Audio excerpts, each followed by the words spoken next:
इतनी ऊंचाई ना देना प्रभु कि धरती पराई लगने लगे। इतनी खुशियां ना देना प्रभु कि किसी के दुखों पर हंसी आने लगे। नहीं चाहिए ऐसी शक्ति जिसका निर्बल पर प्रयोग करूं। नहीं चाहिए ऐसे भाव कि किसी को देखकर जल मरूं। ऐसा ज्ञान मुझे मत देना, अभिमान जिसका होने लगे। ऐसी चतुराई भी ना देना कि लोगों को छल सकूं। प्रभु कहते हैं कि तू सोने से पहले सबको माफ कर दे, मैं उठने से पहले तुझे माफ कर दूंगा। दुनिया से बात करने के लिए फोन की जरूरत होती है और प्रभु से बात करने के लिए मौन की जरूरत होती है। फोन पर बात करने पर बिल देना पड़ता है और प्रभु से बात करने पर दिल देना पड़ता है।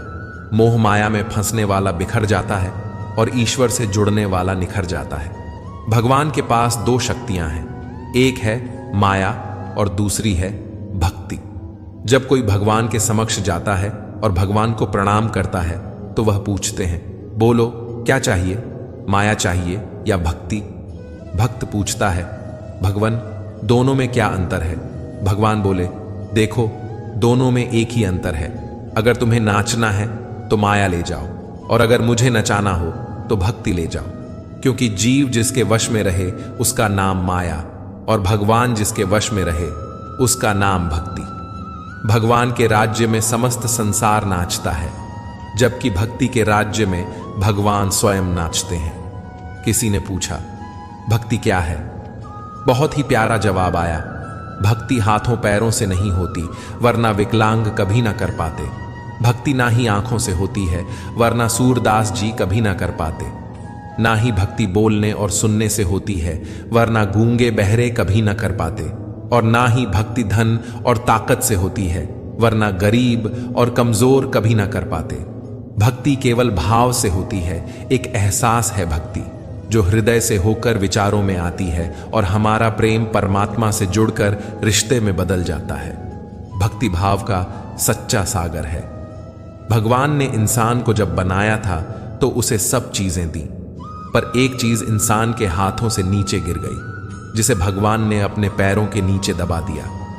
इंसान के चले जाने के बाद भगवान से किसी ने पूछा, आपने अपने चरणों के नीचे क्या छुपाया है जो इंसान को वापस नहीं दिया? तब भगवान बोले, मैंने अपने चरणों के नीचे शांति छुपाई है।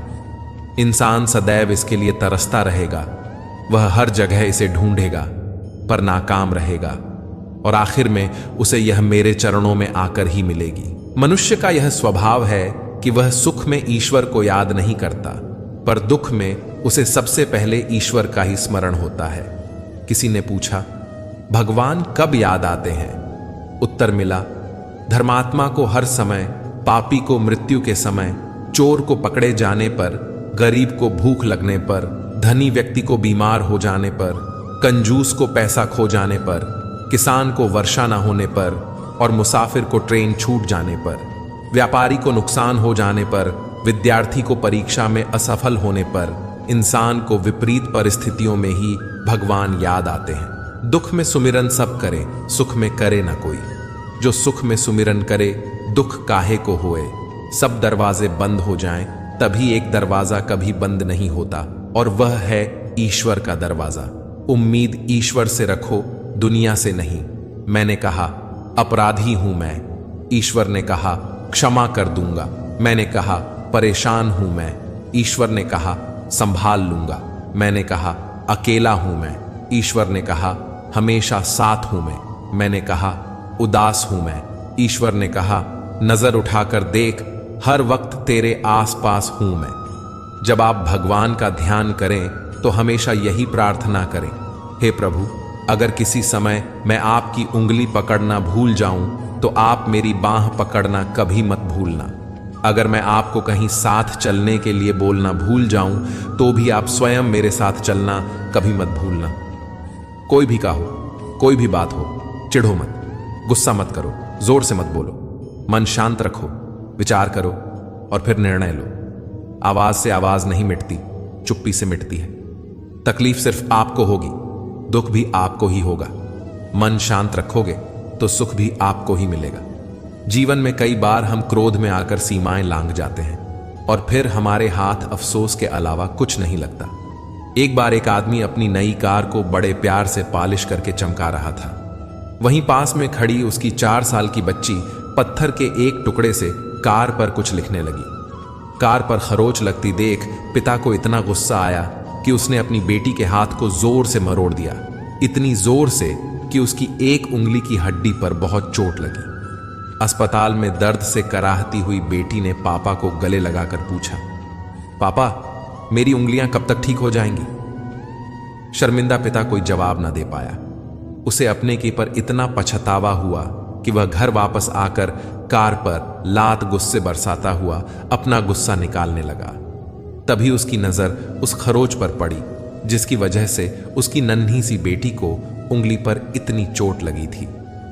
जानते हैं पत्थर के टुकड़े से बेटी ने कार पर क्या लिखा था? आई लव यू पापा।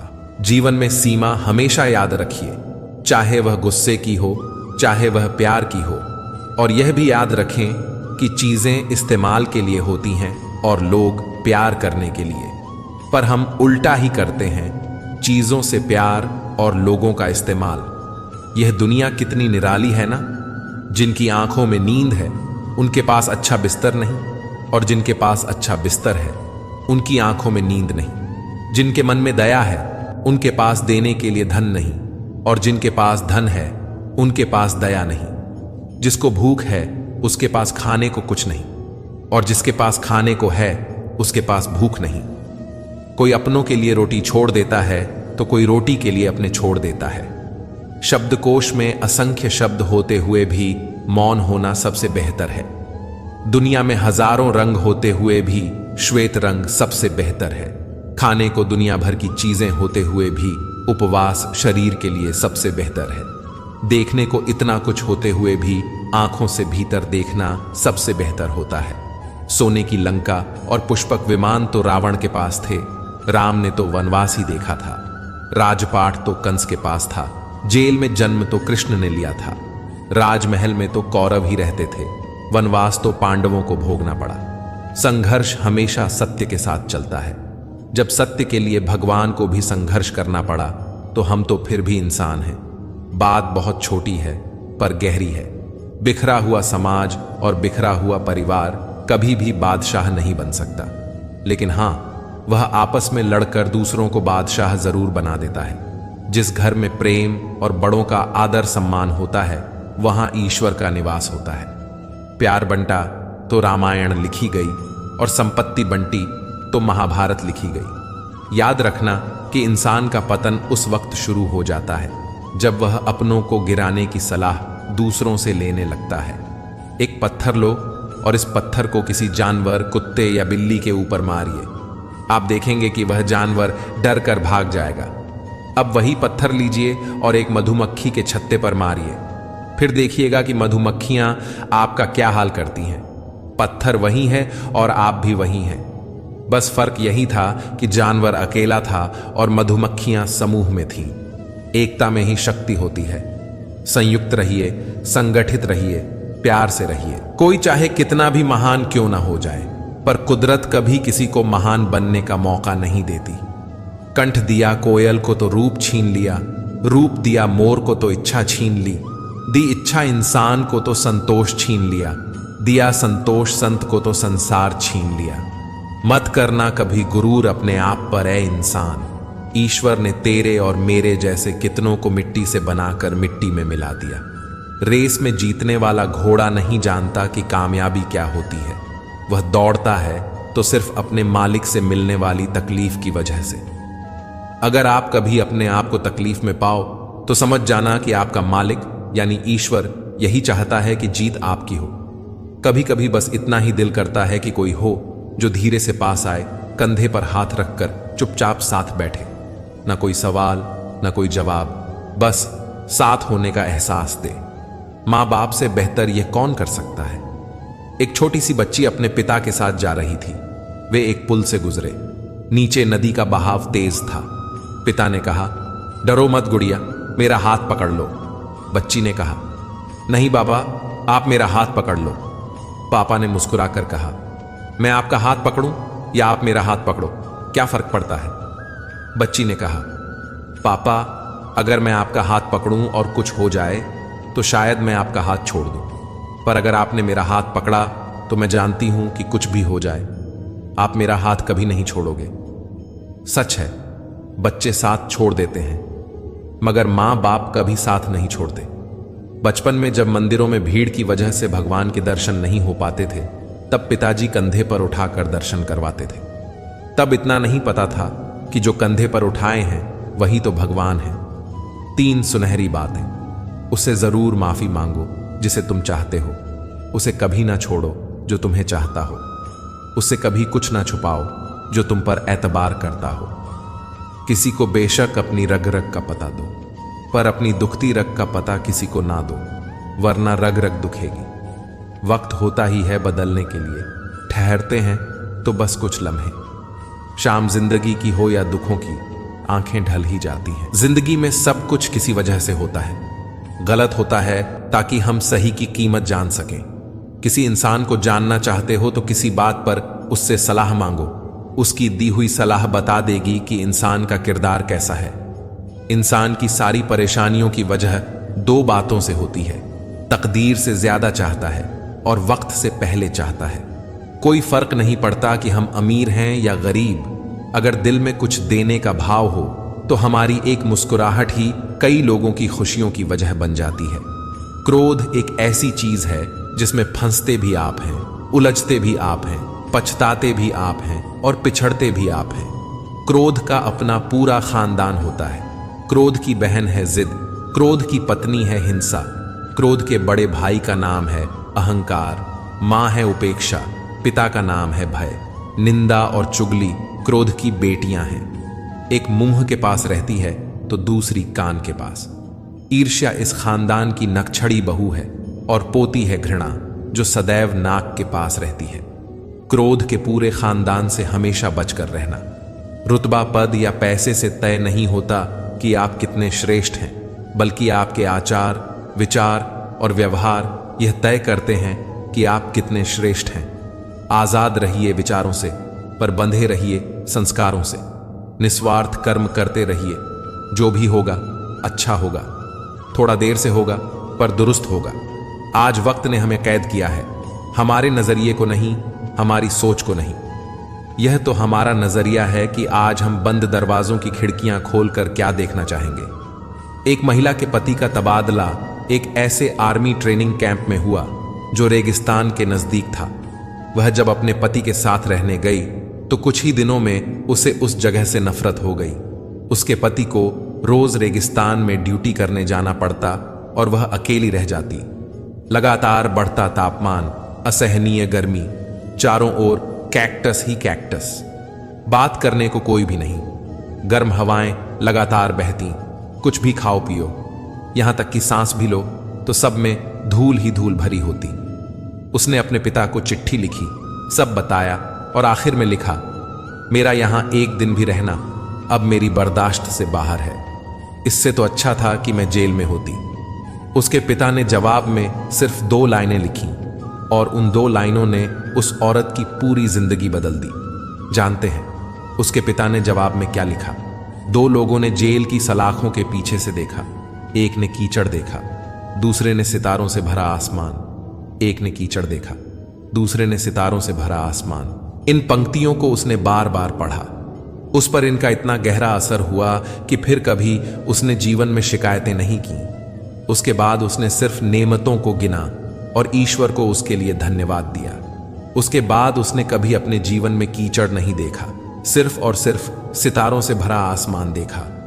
जैसा आप देखना चाहेंगे वैसा ही है जीवन। बेशक कई परिस्थितियां हमारे हाथ में नहीं होती, पर उन पर हमारी प्रतिक्रिया कैसी हो यह पूरी तरह से हमारे ही हाथ में होता है। एक गुरु से शिष्य ने कहा, गुरुजी, एक आदमी आश्रम के लिए गाय उपहार में दे गया है। गुरु ने उत्तर दिया, अच्छा हुआ, सभी को दूध पीने को मिलेगा। कुछ दिनों के बाद शिष्य ने फिर आकर कहा, गुरुजी, जिस आदमी ने गाय दी थी वह आकर अपनी गाय वापस ले गया। गुरु ने कहा, अच्छा हुआ, गोबर उठाने के झंझट से मुक्ति मिली। परिस्थिति बदले तो अपनी मनस्थिति बदल लो, फिर दुख भी सुख में बदल जाएगा। सारा खेल तो बस नजरिए का है। दोस्तों, याद रखना, इन 2 पंक्तियों को हमेशा याद रखना और दोहराना। जब भी परिस्थितियां प्रतिकूल हों। दो लोगों ने जेल की सलाखों के पीछे से देखा, एक ने कीचड़ देखा और एक ने तारों से भरे आसमान को। जिस समय कोई समस्या जन्म लेती है, उसके साथ ही उसका समाधान भी जन्म लेता है। मुश्किल से मुश्किल हालात में भी दिन सिर्फ 24 घंटे का ही होता है। वक्त ठहरता कहाँ है, जैसा भी हो गुजर ही जाता है। अंधेरी से अंधेरी रात भी अपनी कोख में दिन का उजाला लिए होती है। जीवन कभी कभी ऐसे दौर से गुजरता है जैसे एक ट्रेन किसी सुरंग से गुजरती है, घुप अंधेरे से भरी सुरंग से। पर क्या हम उस वक्त अपनी टिकट फेंक कर उस ट्रेन से बाहर कूद जाते हैं? नहीं, क्योंकि हमें यकीन होता है कि ट्रेन का चालक हमें सुरक्षित रूप से उस सुरंग से बाहर ले जाएगा। जिंदगी की ट्रेन भी जब दुखों और मुसीबतों की सुरंग से गुजर रही हो, चारों ओर अंधेरा दिख रहा हो, तभी तो जरूरत होती है उस भरोसे की, जिंदगी के ड्राइवर पर भरोसे की, जो पार ले ही जाएगा। बस याद रखना कि कभी कभी सुरंग बहुत छोटी होती है और कभी कभी बहुत बड़ी, पर आखिरकार यह है तो एक सुरंग ही, जिसके दूसरी ओर उजाला ही उजाला है। बस भरोसा मत खोना। शाखाएं अगर रहीं तो पत्ते भी आएंगे। ये दिन बुरे हैं तो क्या हुआ, अच्छे भी आएंगे। एक घर में 5 दिए जल रहे थे। एक दिन पहले दिए ने कहा, इतना जलकर भी मेरी रोशनी की कोई कदर नहीं, आज मैं सबके लिए व्यर्थ हूं, इससे तो बेहतर है कि मैं बुझ जाऊं। यह कहकर वह दिया बुझ गया। जानते हो वह दिया कौन था? वह दिया था उत्साह का प्रतीक। उसे देखकर दूसरे दिए ने, जो शांति का प्रतीक था, कहा, मुझे भी बुझ ही जाना चाहिए। मैं निरंतर दुनिया को शांति की रोशनी दे रहा हूं, पर फिर भी लोग हिंसा करते हैं। यह कहकर वह दिया भी बुझ गया। तीसरा दिया, जो भाईचारे का दिया था, वह भी उन्हें देखकर बुझ गया। अब ना उत्साह था, ना शांति, ना भाईचारा। तो ऐसे में चौथा दिया, जो एकता का प्रतीक था, वह भला कैसे जलता रहता? वह भी आखिरकार बुझ ही गया। पर एक दिया था जो अभी भी जल रहा था। एक छोटा सा दिया अपनी मध्यम सी लौ लिए निरंतर जलता हुआ। एक छोटा बच्चा घर में आया। उसे 4 बुझे दियों को देखकर अफसोस नहीं हुआ, बल्कि 5वें जलते हुए को देखकर वह खुशी से झूम उठा और उस नन्हे से दिए से उसने वह 4 बुझे दिए फिर से रोशन कर दिए। जानते हो वह दिया कौन सा था? वह दिया था उम्मीद का दिया, आशा का दिया। उम्मीद वक्त का बहुत बड़ा सहारा है उम्मीद तो हर लहर किनारा है।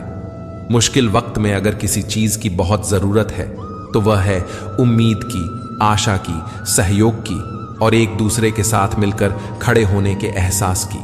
फिर मिलेंगे दोस्तों अगली वीडियो के साथ। तब तक के लिए अपना ख्याल रखिए और हमेशा मुस्कुराते रखिए।